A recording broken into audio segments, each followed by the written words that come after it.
Fan Cred. That's Harry Mays. I'm Eitan Shander, and it's been a little bit. I don't remember what this feeling is like, Harry, where actually, where we need to kill about 45 minutes of a talk show because the Sixers are getting their ass handed to them. You know what this reminds me of, Eitan? The first nights that we did this? No. Well, no.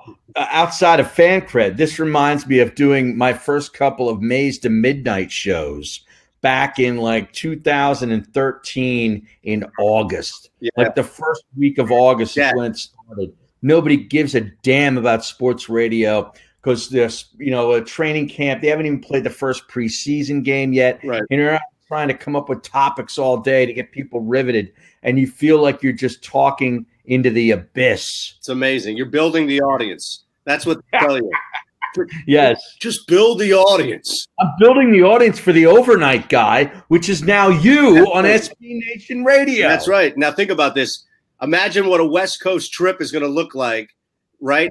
For the Sixers, when we're doing Sixers fourth quarter live, I'll roll right into the overnight 1 to 6, technically, nice. Right? 1 to 6. Now, Monday morning, I'll do the show 1 to 4 a.m. live, right? Right. Yes, Jeff, we know it, man. We appreciate it. You can weigh in like Jeff Bauer did and said this game with the emoji. The green face, right? Oh, so you can see that now, huh? Yeah, I can see it, man. You've got access to the chat? I've upgraded my technology since I went to Florida, and I was at Robert Kraft's Rub and Tug. Well, look at you. You still can't get with all the money you pay for the internet, you're still skippy. You're skipping around. That's Skippy.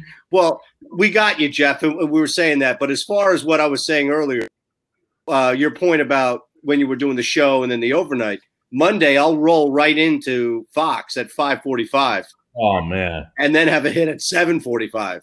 Great. And then you and I will do a show eventually noon to 2 at some point April 1st. Well, can you imagine, like a good Monday is going to look like this. 1 to 4 a.m. is going to be me on the air. 5:45 and 7:45 will be Fox 29. Right. And then noon to 2 will be Mays and Eitan. 97.3 ESPN app. Correct. Yes. That's right. And then I'll probably have, I'll probably get you after and record a podcast or do the one with Westbrook or something. Right. Well, I got news for you. The podcast is over once we start doing the radio. We're selling that, so you better be ready. I will have had enough of you between Fred and 97.3 and all the appearances and everything else we're going to be doing, Parks Casino and you name it. I'm done. Well, that's part of it. That's the reason is what we're doing is that's part of the whole sale is that we're doing these podcasts live, Well, yeah, those would be on appearances only. Well, get ready for it is my point. Okay. But an appearance base only. Correct. Exactly. Exactly right. You got Bob weighing in. He says, I love you guys. So glad that you decided to do this. Now, is that Bob from Chalfont? I don't know. I know Bob from Chalfont. He's actually a good guy. Well, that's the only Bob I recognize. And I know that he said on Twitter earlier that he's going to weigh in and watch us tonight. And I saw Bob pop right up. So that's why I was curious. Yeah. And Jeff says more consequential is that this game is proof that we, mean the Sixers, cannot compete against anyone with a decent lineup or without Embiid in the lineup, he says. Right. Okay. Yeah, I agree. I mean, you're not going to beat good teams. You might get a one-off against a good team without Embiid in the lineup. But you're not going to be able to go against the team in the Eastern Conference playoffs and beat anybody without Embiid. That is, I mean, he's the straw that stirs the drink, as I like to say, even though I don't have straws in my drink. You know what I'm saying? We wouldn't ask you to put a straw in that Chronic and whatever the hell that. Plus, it would be a paper straw now. It pisses me off. No, you got to get a metal straw. A metal straw. Yeah, metal. Carry it with me in a case. Yeah, like a steak knife. Yeah, and then I got to take it out when I go through the airport security. Oh, this is my metal straw. Do you know anyone who's ever carried their own steak knife? No, I don't. No, you? No, I've never. No, maybe that Ramsay guy, that chef guy, the crazy chef. Gordon Ramsay? Yeah, Gordon Ramsay. He goes through security with like a whole like portfolio of knives. No, he doesn't. Yeah, I guarantee it. He doesn't go anywhere without them. Is that right? He has all these chefs are about their knives. So my mom's a chef. She was working for another chef and had a relationship with the guy. He had knives everywhere. He was always sharpening knives. What the hell do you need to cut? Once you cut something, it's cut. You can't keep cutting it. You can't julienne everything, right? You know how to julienne? Yeah. Yeah, it's very tough. I was in Washington, D.C. for 2 years, right? Like 6 months out of college, 8 months out of college. I came from Canada, and I went to Washington, D.C. Wait a second. Canada? You went from Gettysburg to Canada to get what and bring it back into the country? No, I was in Canada. I've told you this. I was in Canada working on motion pictures up with Hallmark. Oh, yeah, that's right. So that was right after college. Yeah, well, I was a substitute teacher, and I worked at the Y for 2 months. And then I got this job, and I left. So I come to D.C., and I'm working in D.C. for this record label, putting music out, all that. So nobody has any money to pay anybody. I had to take a job, bartending, waiting, doing everything, and it turned into a cook, like a prep cook. Was this Death Row, bro? What's that? Was this Death Row, bro? No. This is DC, right? So that's out in LA. Yeah, not the LBC. No, not that's a little south. So the sous chef there was Emerald's, or the main chef there was Emerald's sous chef. So I learned all these things, all these tricks, man. Yeah. Yeah, and I never use them because I don't know how to, these guys, outside of their knives, they knew temperature control. This was like the plot for a terrorism novel to be written. Chef gets radicalized, gets through airport security with knives. You can figure out what happens next. Exactly. Yeah. Good stuff, Jeff. By the way, the Sixers are down 22 points in the fourth quarter. No Joel Embiid, but come on, did you really think it mattered? The Rockets are a completely different team than they have been in a long time. No, I know. But I mean, listen to me. I know the Rockets are a very good team. Don't get me wrong. 3 of 23 for the Sixers from three-point land. Like, what was Redick? Were you watching him at all tonight? Yeah. He hasn't been himself since Embiid got hurt. He threw up about 4 or 5 in a row that were absolute cinder blocks. Yep. I mean, Simmons is sick. He's got gastroenteritis. He kind of looks like he doesn't really belong out there. Butler looks disinterested. He didn't at first, though. He had some bubble in him at first. Harris were the only guys that came out to play in the first. Tobias Harris is playing for a lot of money right now. You can tell that. Yeah. Jimmy Butler seems content that he's going to make money anyway. Right. Dom's been a fan of us for quite some time. Glad to be on here. Can we explain to Dom how Brett will keep his job outside of making it to the Eastern Conference Finals? I think that's something that has been the criticisms haven't been overblown, but I think that the idea that Brett Brown won't be the coach, even if they go out in the first round, like let's say they lose to Boston in the first round and they win 50 games 2 straight years, you think they're going to fire? I don't care about 50 games then. No, not you. Not you. I'm just saying, like, logically, let's look at this from the team. It's not logically. It's the NBA. It's about moving on in the playoffs. It's about beating the teams that you have to get ahead of. In other words, you mentioned Boston. If they get the 4-5 series and lose to Boston again, there is serious consideration for booting Brett Brown in my instance. Yeah, your opinion and my opinion and Dom's opinion. And Lewis says, just tired of the excuses from this team. I believe it, and I agree with you, Lewis. I'm not trying to make any excuses at all for Brown or this team. They look like shit tonight, and Brett Brown has not looked good for the majority of these losses. But with that said, I just think that the team does not fire him when they win back-to-back 50-plus games and they make the playoffs. Well, hold on, though. All right. Okay. They went out and made a move for Tobias Harris. They made a move for Jimmy Butler. These are guys they're trying and hoping to re-sign for next year. But they made all these other moves to try to sort of bolster and round out the rest of this roster to win and to win now. And if they come up with a flaming first-round exit in the playoffs as a top 4 seed with home court advantage, you don't think that the ownership is going to be like, look, there's other coaches out there, but we got Brett Brown. We're good. I think that there's going to be a lot of, if you don't improve, I think that that if that's the case, next year he does have to make it to the Eastern Conference. I just don't think that there's enough. Here's the thing, like Embiid, you mentioned all these things that are coming in. Yeah. This is the balance, the seesaw of this conversation.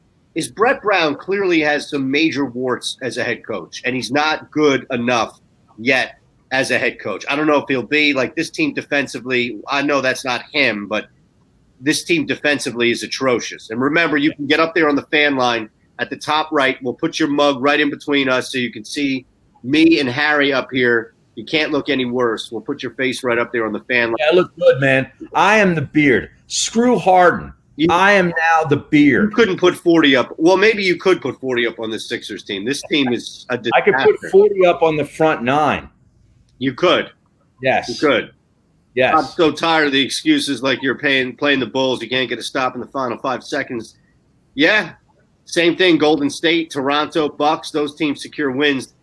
I brought this up on the air, man, and Jason concurs, by the way. It says that beard is fierce.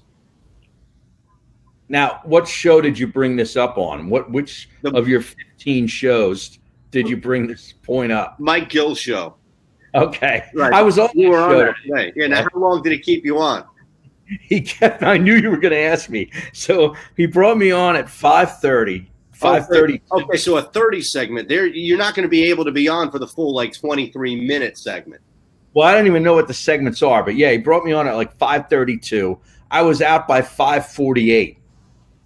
Holy shit! So that's not bad because I was trying to work in some other of my bits. I had stuff ready. I had material. It's International Women's Day today. I didn't know that. Yeah, so I brought that to Gil's attention because he's trying to ask me about the Phillies. And I'm outside of Bryce Harper and some of these moves. I don't really care about the Phillies right now. Right. So I immediately segued it into International Women's Day. Now, and he didn't know what to do with that. I was going to ask, if you don't prepare him for the segue, no matter what the segue is, he's going to be on there looking around like, right. He's going to go off script, and he's not good off script. I will go off script. Well, you don't have a script. I don't know. Exactly. Right. I'm surprised but here's the irony of it is that you did bring a script with some sort of material. You just didn't get to it. Well, I always have notes. Like I have some notes about tonight's game. Like very little, from here down to here is tonight's game. I'm surprised you got that many notes out of tonight. This game has been atrocious. That was the first half, by the way. But, I just keep notes. We're pros. I know you do your thing. Yeah. My notes are up here. No. I know. You got it up there. No, I don't. I have way too many things going on up top. Ed, now listen, Ed brings up an interesting point here because it goes back to what I was saying about the point differential. They are in way too many close games. Ed says the Sixers are going in the wrong direction heading into the playoffs. Not good. It does feel that way. It feels that way. It feels that way. But without Embiid, you can't say that. He changes everything. He does change everything, but this is not Giannis. This is not Kawhi.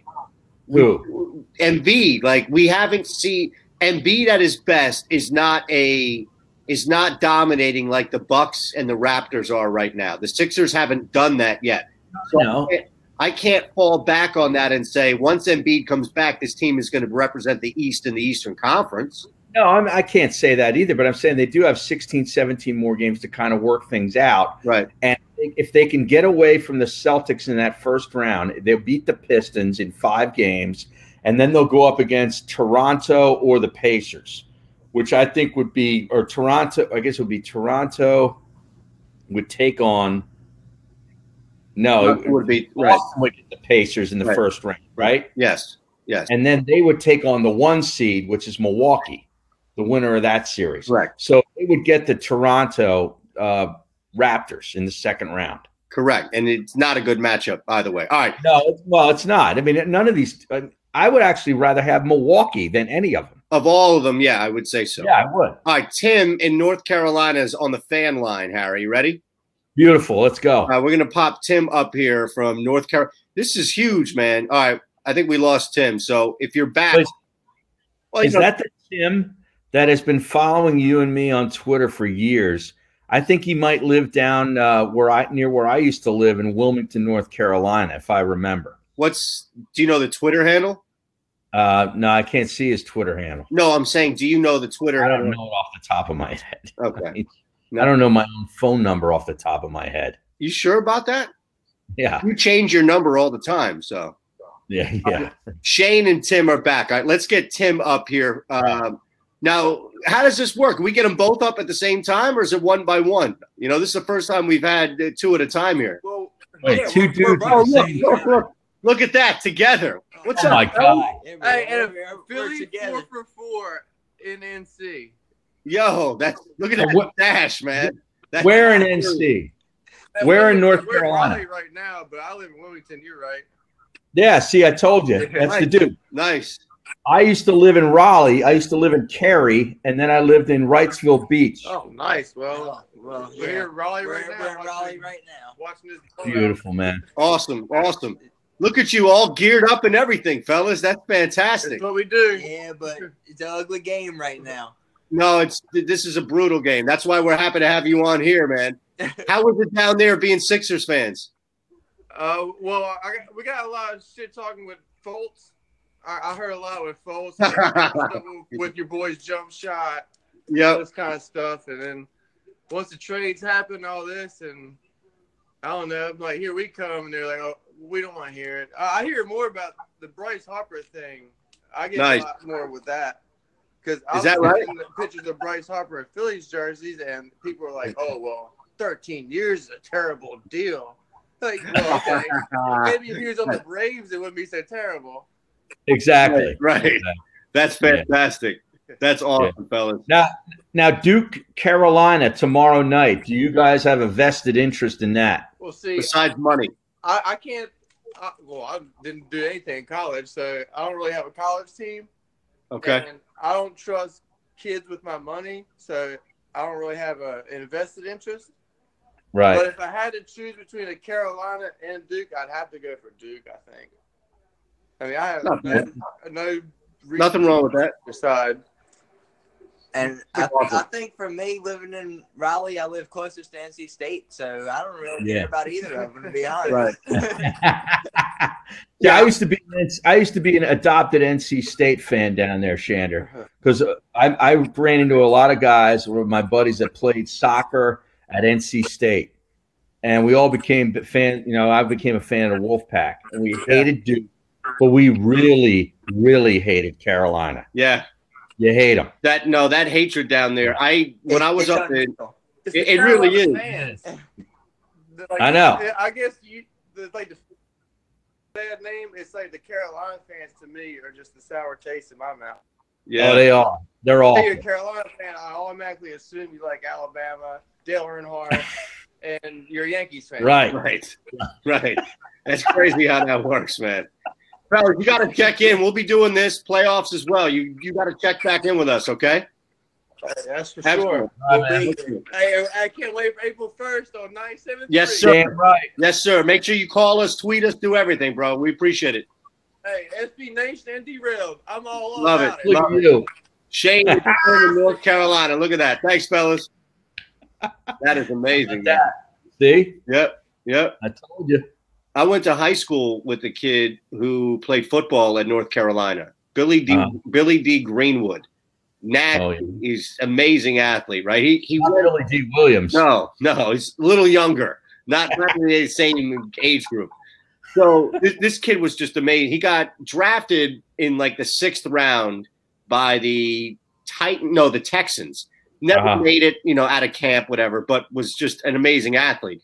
So we would go down from Connecticut, New York, and see him. And that's where I got to see up close and personal just that level of hatred. Yeah. That you don't. It's one thing when ESPN shows, everybody booing and they show this broadcast, but when you're down there, like you were down there, when you're there, you see it and you're immersed in it. So you went to a football game or football games at Carolina? Football, I'll tell basketball, yeah. That football stadium is great. It was beautiful with the track, right? Is it the same one with the track around the field? It's the same one. I think it's Kenan Stadium or something. It's great. And then of course the Dean Dome is kind of monstrous, but it's a cool thing. I saw actually many games at Dean Smith Center. In fact, I saw Magic Johnson's return in the preseason after the HIV diagnosis. He played the Cleveland Cavaliers, Brad Daugherty's Cleveland Cavaliers at the Dean Dome, and I was at that game. And I saw a lot of Carolina games there, but I saw concerts at the old Carmichael Auditorium, which is where Jordan played all his games. Oh, sure. They used to have the little flip chart scoreboard in the corner. They'd have student managers turning over numbers to give you the score. How great is that? Yeah, I saw a couple of great concerts at that old barn. Do you remember? So I went to a basketball camp there. God, I must have been in like 7th, 8th grade. Well, whatever year it was that Rashid and Stack came in as freshmen.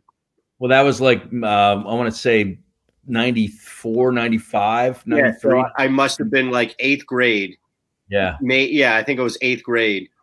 And Jason says, I'm more interested in whatever hell that painting is behind Shander than this game right now. Exactly right. Sixers down 16, by the way, with 5 minutes to go. Well, listen, I've got the Rockets -8.5, so I need that thing to stay as wide as possible. But when I went there, and so 94, right? 95, when those two were freshmen. So you went to the basketball camp, and it was a week long, and in between morning and afternoon sessions, you went to the Dean Dome and people spoke. So you got to hear from Hubert Davis. You got to hear from alum, right? Yeah. Big Smooth was there. So Kenny Smith show up. Yes. Kenny Smith was there. They all spoke. Jordan was the only guy that didn't. He was just in the background, like shooting one day. We all got to see him kind of shoot, but that was it. But I remember one day we walked into the student center, where you go downstairs and there's like video games and pool. That's where we got to hang out in between when we were done playing ball. And Rashid and Stack were there one day, and they were just playing like video games.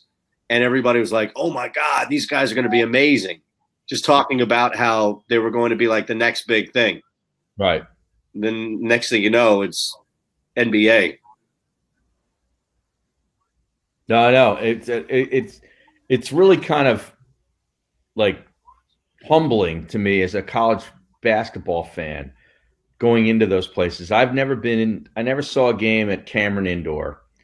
I just couldn't get it done, but I would love to do that. Yeah. I've been in Raleigh. I've been in a lot, I've been to a lot of Final Fours, Carolina and so forth. But like, there's certain places where you're just like this time of year makes me think of college ball more than it does pro ball, obviously. Right. We're down at the final weekend of college ball. The Temple Owls, they win tomorrow. They win tomorrow against UCF. They're in the tournament. Right.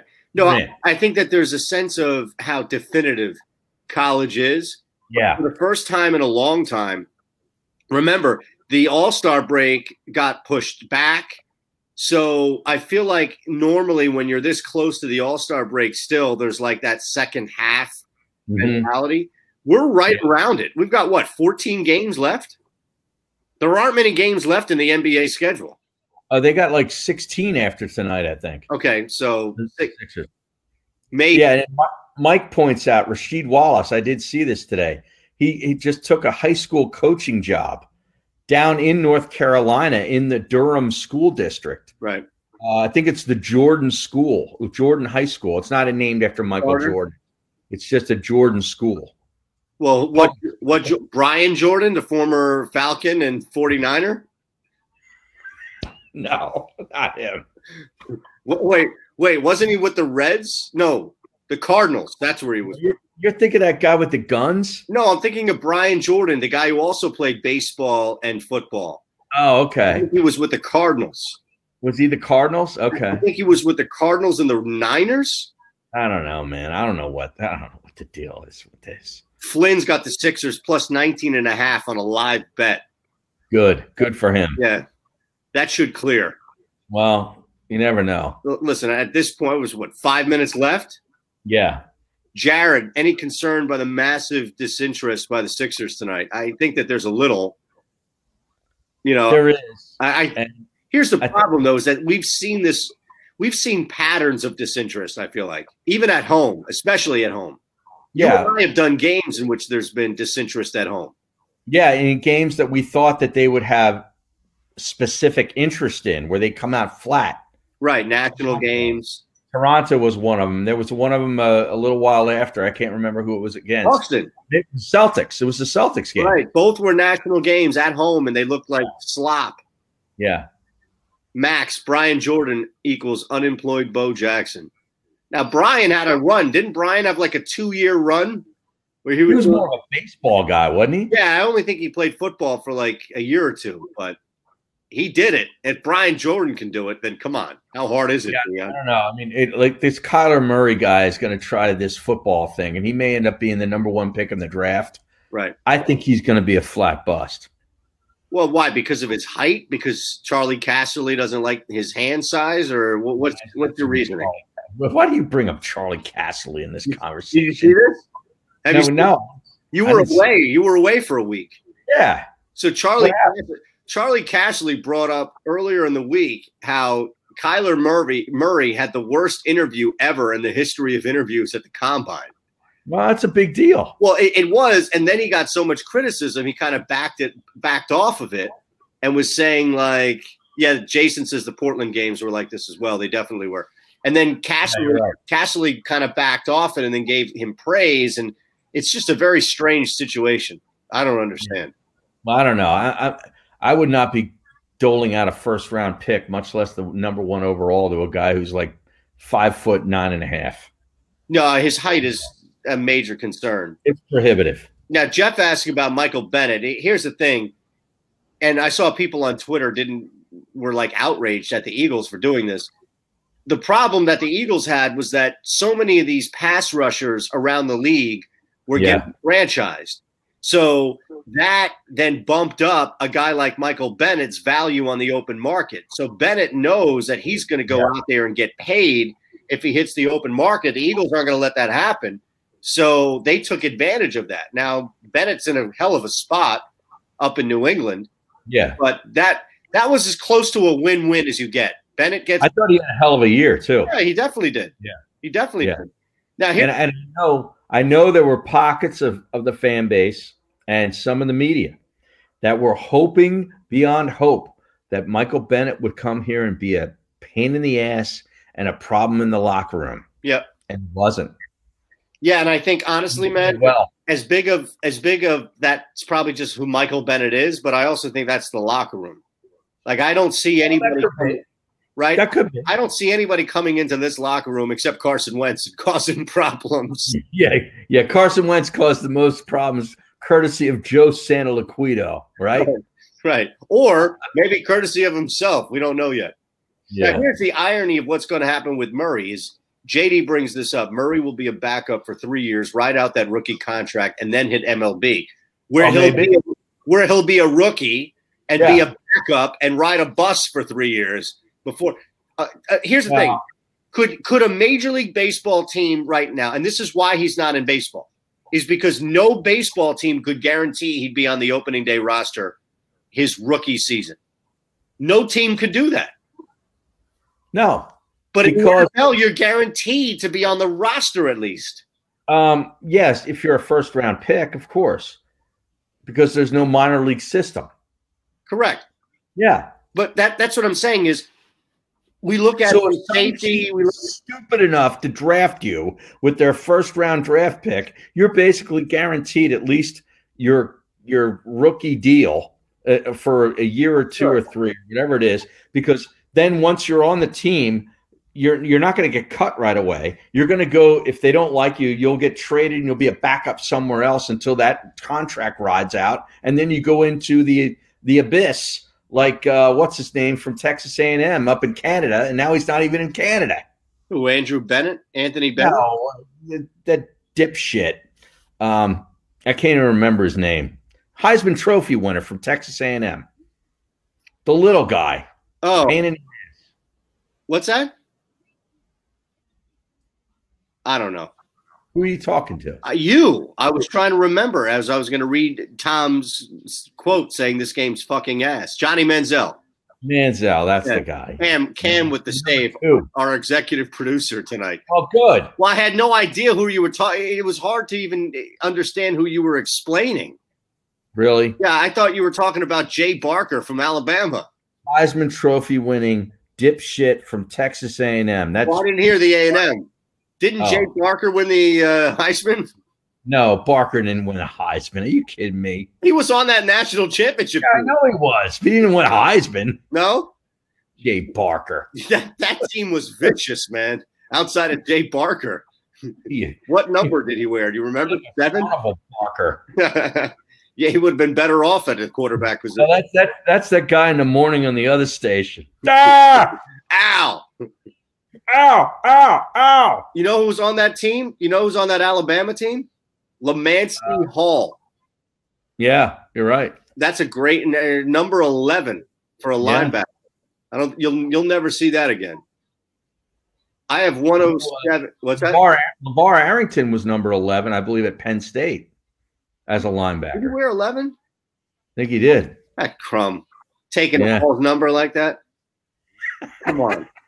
There's only 111 out there. There's only one double stick. You're right. He did. Yeah. Now we just have to look to see if that plus 19 and a half covers that bet.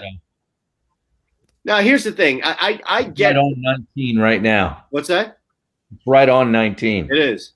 Ed says there's too much talent on this team, even without Embiid, to lose these games. I don't know. There is just this sense of get us to the playoffs.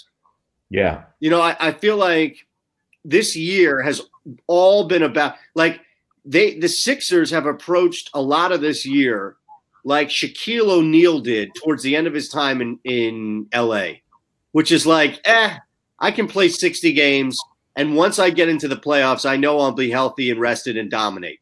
But the problem is that these guys haven't shown they could get into the playoffs and dominate anybody. They got by Miami and then got beat by Boston last year. So I don't know where this whole mentality comes of just being able to not necessarily coast, but be able to almost go through motions more often than not and just be ready in like playoff mode. This is like LeBron James, right, saying activate playoff mode. When are these guys going to turn something up? Because the fact that they have already is a concern. I agree with you, but you do have a couple more veterans now on this team that are playing some pivotal roles, in Butler and Harris that, you know, have kind of been around the league a little bit longer than some of these guys. Maybe they're in those types of mode. I don't know, but I agree with you. Harris has been, but the Sixers have done nothing to deserve or like sort of earn that. No, I don't. I agree, and I think that Cam says Boston's back within 1.5 now. Yeah, you've Indiana, where it was a blown opportunity the night against Chicago, where they lose that game. And how about Indiana? How about the coaching job that Nate McMillan has done with the Indiana Pacers? Yeah. They lose Oladipo, and I thought that they would really seriously take a dive. That team is well coached. They play good defense. They're just a sound basketball team. They're not going to win a championship. No. But they're a tough damn basketball team. Was it Bogdanovich is their main scorer, right? Yeah. They've been outside of Oladipo, and defensively, that's the thing, is that they haven't lost their identity on defense. Mm-hmm. And that's the biggest thing that Philadelphia doesn't have is, Tim says must win on Sunday or the season's over. It's not to that point yet, but man, it does feel like that, Tim. It really 16, does. That's a cover. That's a cover for a boy. Hey, I need this thing. Right? I need 8. Yes, and 8.5 is going to cover for me. So I'm fine right now. Moving on, but that's the problem is that when things go down, this is the biggest difference between the Sixers and the other 4 teams that are vying for the top spot in the East. Defense. The Sixers do not have a defensive identity. They don't. No, they don't. These other teams do. So the biggest difference is that when Embiid goes down, when Butler isn't there, when Simmons is out, whenever any big cog is out, they just become even more lacking of an identity. Whereas these other teams, if somebody goes out, even Giannis, Kawhi Leonard, do you know how many back-to-backs Kawhi Leonard's played this year, Harry? Probably zero. Zero. That's right. Yeah. Zero. No. And it hasn't impacted this team one bit, because their defensive identity doesn't change if Kawhi's on the floor or not. And what is that? Now, where does that stem from? Where does that exactly? Yes. All right. And that's what I get it. Like, I'm not saying Brett Brown's not going to be on the hot seat. I'm just saying that there is a lot right now to unpack with this basketball team, and this downward spiral, and Flynn says the same thing, not season over, but it's a downward spiral for sure. If Embiid doesn't play Sunday, start to worry. All right. We got Indiana on Sunday at home, as you were alluding to about maybe there's Embiid. I don't know. Then they have Cleveland at home and Sacramento at home. Sacramento's not the donkey that they used to be. That's a good team. Then here's the stretch. At Milwaukee, at Charlotte, at Boston, at Atlanta, at Orlando. Brooklyn at home, Minnesota on the road. That rounds out March. They then have at Dallas, at Atlanta, Milwaukee at home, at Chicago, at Miami, Chicago. Okay, there's 2 matchups against Milwaukee, home and away, and a Boston in there. That's pretty interesting. Yeah, but there's some bad teams in there as well. I know, but they sometimes down. They play up to the level. Brooklyn's in there too. I don't consider Brooklyn a bad team. No, but I consider Atlanta, Orlando, Dallas. Yeah. Those teams are bad. But to your point, the Sixers have played down. It feels like every night. Sometimes they do. Yeah, a lot. Yeah, look what happened against Chicago the other night. I mean, I know they lost at the end. That defensive breakdown. I mean, you can't gotten to that point. Like tonight was just an all-out embarrassment. And I don't know how well equipped they would have been to beat Houston even with Joel Embiid. This was just – I think, if anything, if you want to extrapolate one thing on a nightly basis from a game, tonight the Sixers are not in the same level as the Rockets. And I don't care about gastrointestinitis or whatever the hell Joel Embiid's going through.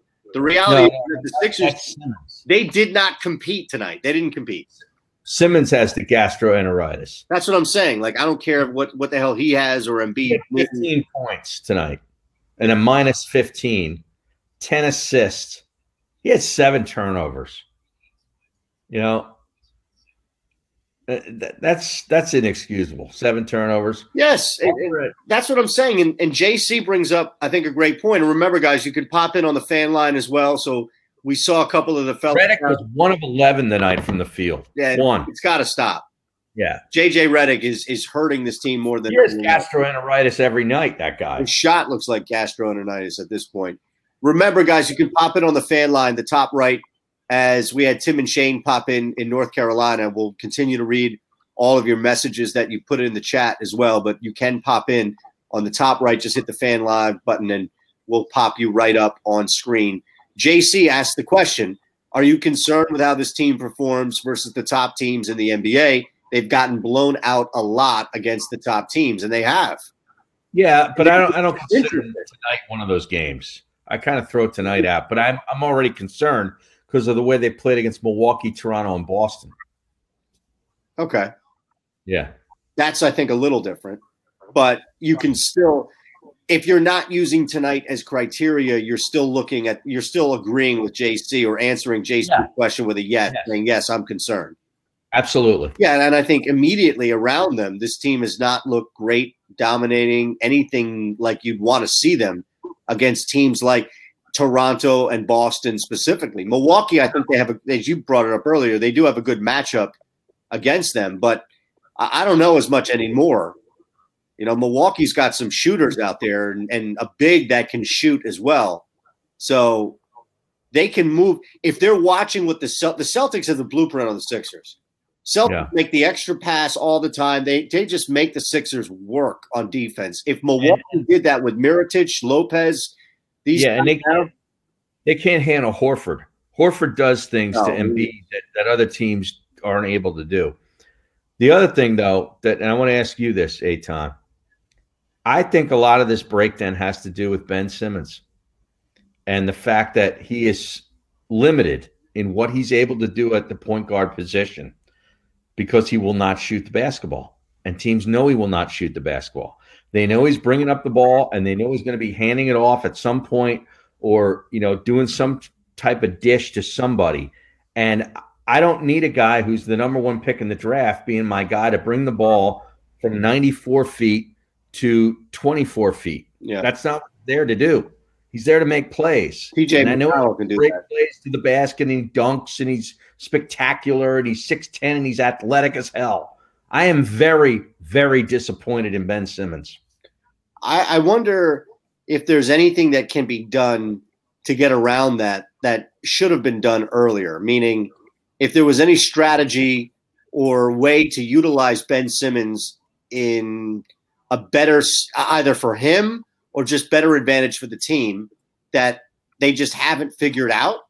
In other words, should he be the point guard? Is that what you're saying? Yeah, I mean, at this point, I think – JB, great take on Simmons by you. I agree. I think at this point, listen, we've seen LeBron, we've seen other guys dominate the game and have the ball in their hands and facilitate while not being the point guard.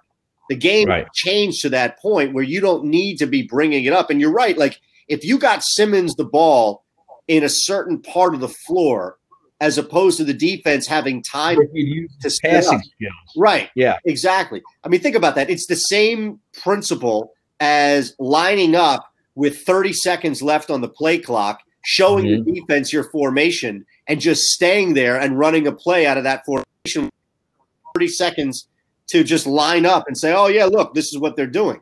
And you're right. Every time Simmons brings the ball up, he's giving defenses an extra 4 or 5 seconds to just attack and make sure that somebody else has a body on them until Simmons forces them to shoot. I think it's really prohibitive. I really do. I think it prohibits them from getting in flow and offense a lot of times. It breaks down, and when you have that, plus you have Embiid who wants to be outside and float around the 3-point line, I think the whole offense gets dysfunctional. Well, that's on Brown because you can't – the defense, he may not be coaching, but he sure as hell is coaching the offense. And you're right, it looks disjointed a lot. Yeah, it really does. It doesn't feel like they're running a lot of – and I know that not much of the NBA now is intricate cutting and backdoor. Like, I'm not asking for Pete Carrill level. You're not looking for the Pete Carrill Princeton offense. Right. But my point of it is that there just doesn't seem – like there's – when's the last time you see pick and roll and 2 of 3 possessions? Like, it just doesn't happen enough. And for a guy who launches a lot of threes in his game plan in Brett Brown – you would think that he would do the other thing that's happening a lot in the NBA and work off the pick and roll and the pick and pop more. And it just, I don't know. It seems like Hinkie had an idea of something, right? And now people are kind of left with trying to put this thing together. But even still, like, you don't draft a guy like Markelle Fultz when you've got a guy like Ben Simmons on that team. Because at some point, the ball it's not about shooting, Harry. It's about handling the ball. There's only one ball to bring up the floor. And both guys are doing that. So the team at times feels like it's just not properly assembled, if that makes sense. Yeah. And I think that's what happens is there isn't enough strength built around Simmons because they didn't really know what he was. You've got Tobias Harris and Jimmy Butler now, but that hasn't always been the case. I still don't know what he is. Do you know what he is? Simmons? I think at best he's one of the better. Like, I think at best, if the guy played the 4 every night, I think he could handle and guard a stretch 4 out on the perimeter. Yeah, he's big and strong enough to body down low. His ability to pass. I mean, think about when we see guys that can pass down low, it opens up things in and out the key, the cutting game. Like, look at Nurkic and Jokic, right?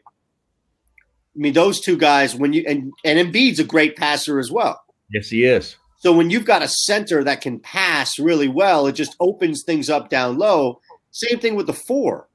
I don't know. I mean, at this point, man, I think in the playoffs, if he's not shooting, then we're back to what you just laid out, your rant. And I don't know how that changes. Yeah, we're going to see, but I'll tell you that they'd have a much better chance, I think, of getting to the finals if they could find a way to avoid the Celtics. I think that's obvious. They can't beat the Celtics. No. I don't know if they can beat anybody outside of Indiana. And they lose 4 or 5. There is a 4, lose to a 5. Brett Brown's gone, in my view. And maybe that's not the worst thing, but I don't think he survives that. If they go out in the first round. Boston, I don't think he survives it. When you're talking about back-to-back 50 wins. I don't give a shit about 50 wins. 50 wins. Who cares? A lot of that. That's the playoffs. That's a good mark. It's the second year in the playoffs. How about that? Great. We're comparing that to a 10-win team and a 28-win team and a 19-win team that were trying to lose games. No, I'm not comparing that. I'm saying that it's rare that a guy who's made the playoffs 2 straight years gets fired like that. It's rare, but it's about moving on. Okay, and then what happens? Now you bring in a new coach. Jimmy Butler's gone. This team is way too transient, man. Why is Jimmy Butler gone? Well, I just don't think that he's going to resign here. You don't? I do not. No, my personal opinion is that he's gone. Where do you think he's going? Miami? Where's he going? I think he's going to try to figure out what's happening out west with LeBron in LA. The old age home, LeBron's old age home. Is that what he's trying to do? Yep. Yeah. I am so glad that LeBron sucks this year and the Lakers suck. I relish all the stupid videos of LeBron not wanting to play and Kuzma pushing him out to play defense. Fuck you, LeBron. Well, next year is going to be rough, man. Just get ready for that. What do you mean next year's going to be rough? Well, they're going to get 2 top players. Who cares? He's old. That's the point. He's more interested in making movies at a barbershop like you. That's the point. He's more interested in doing barbershop videos. That's the point. He's bringing guys in who are better than him. Oh, good. Yeah. So what is he going to do, coach? No, he's going to sit back and get another ring and not do shit. I wanted him here in Philly, and I'm so glad he didn't come here. No, I was an idiot. Ridiculous. Why? Because of 1 year he doesn't want to play with Lonzo Ball? Screw him. I'm done. Because he doesn't want to play with Kyle Kuzma, you're upset? Kyle Kuzma's a good ball player. Yeah, but not good enough to say that it would ruin your wanting of LeBron here. Yeah, I don't want him anymore. He's too old. He's done. Now, see, Kane says, I don't want Butler, rather keep Harris. It's not one or the other for the team. I just don't think Jimmy Butler will want to be back here.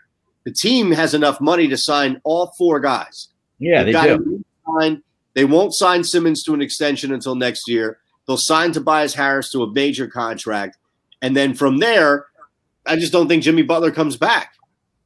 I hope I'm wrong, but he hasn't looked like a guy who wants to be here as far as like on the floor when I'm not talking about body language. I'm talking about what you're getting from him is different than what we've seen other stops.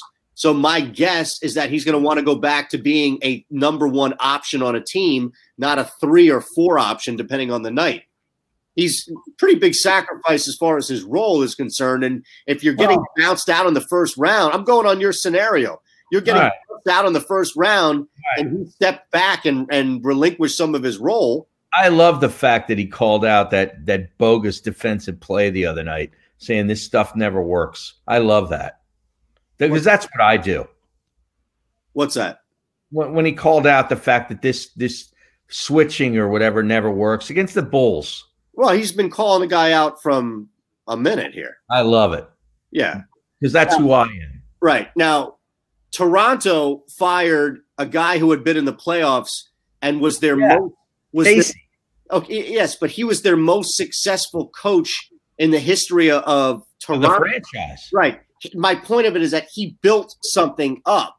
Mark Jackson was building something up and was pretty deep into the playoffs and had they realized he wasn't the guy to take him the next. And that's what I'm saying. Like, Brett Brown at some point is going to be fired. But what you're going to see is another year of Brett Brown. Like, I'm positive about that. It would take them it would take them finishing the 6th seed. I don't even think that's possible right now. As much of a colossal failure of this regular season that it could be. But I'm telling you, man, my belief is that Brett Brown will be back, and then Brett Brown will be fired next season. Like, in season, Brett Brown will be fired.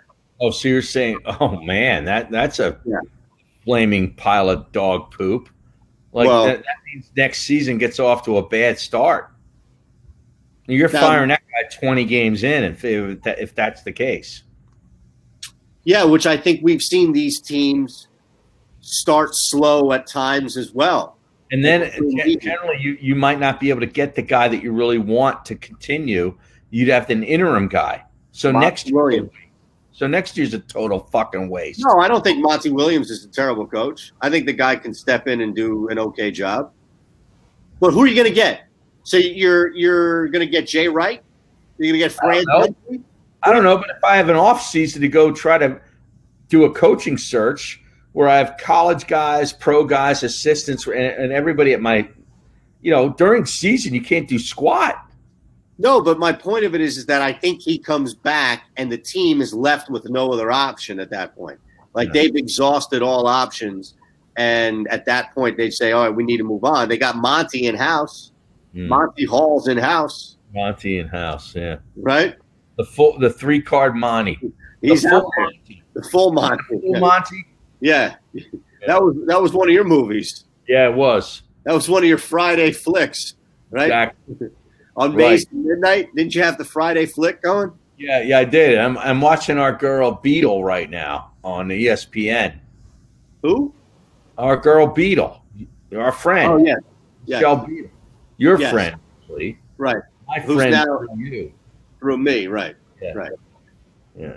She was great, man. When are you going to get her on your night show, your national show? She can't. She can come on our show, but she can't come on the network show. Why? Well, because ESPN is really tight. She has to go on. Well, no, but she has to go on affiliate stuff. Man, maybe I'll sneak her in. Yeah, you'll sneak her in. Tell her this.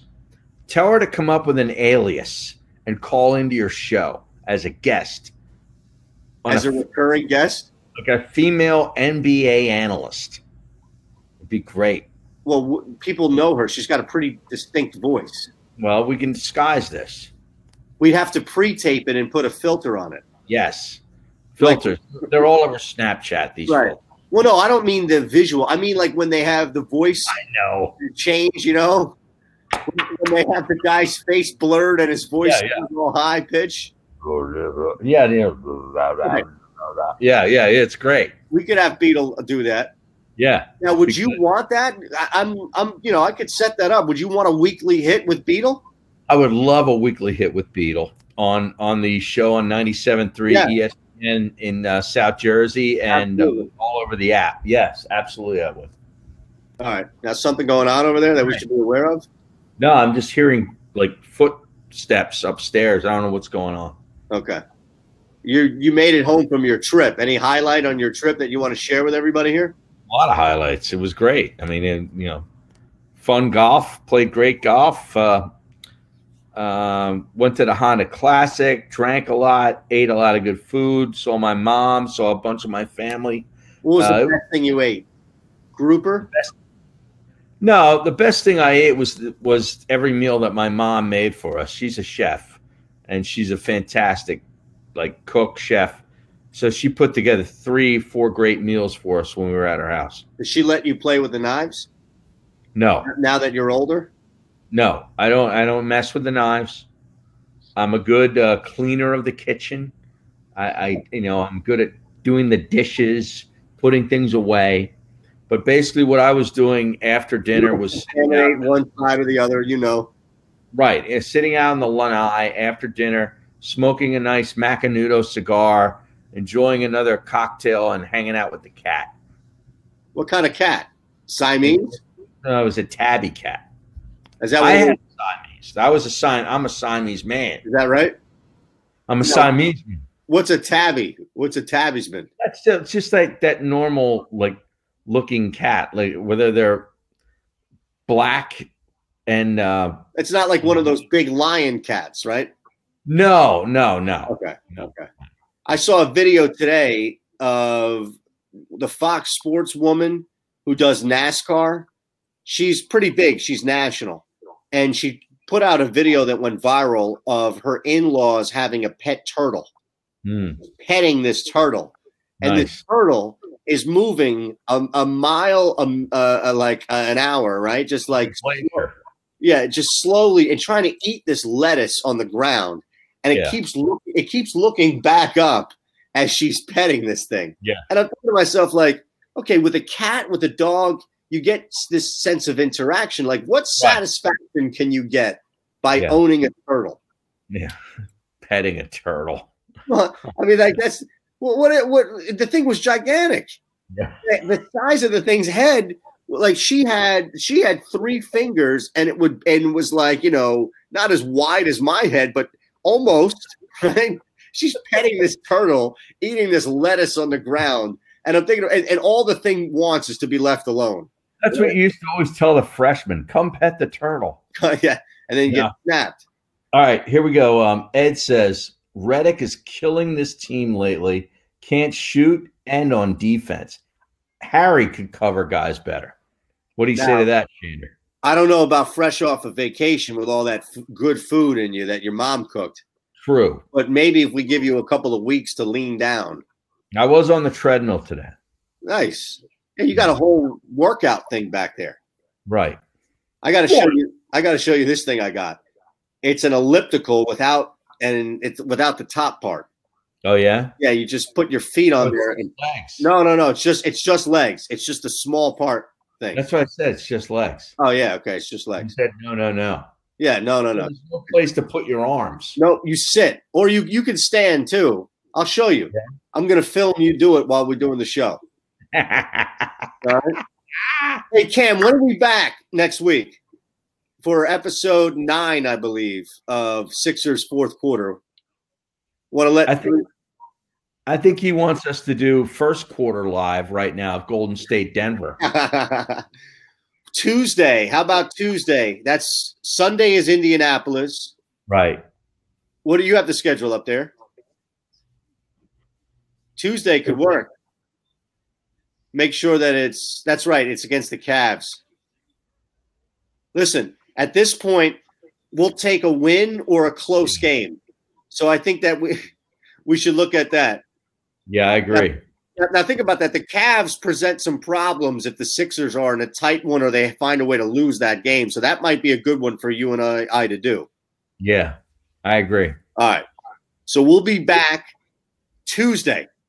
All right, everybody out there, make sure you continue to interact and play along on the FanCred app. Follow Harry at Harry Mays to you, me at Shander Show. And again, we're back Tuesday night. Sixers fourth quarter live against the Cavs. And if we're in any situation at all where Harry and I come on and this game is, I don't know what, within 2 points, 4 points, like where will you be concerned? What point will you be concerned if we pop on for Sixers fourth quarter live and the Sixers are only leading by what? I'll be up to here. Yeah, but what? By 3-4 points. Okay. Yeah. 8:45 on Tuesday. Book it. 7:00 start. 8:45 for us. Correct. All right. Great job, Cam, as always, producing the show. We are back Tuesday night, 8:45, Sixers, Cavs. For Harry Mays, I'm Eitan Shander. It's another edition of Sixers.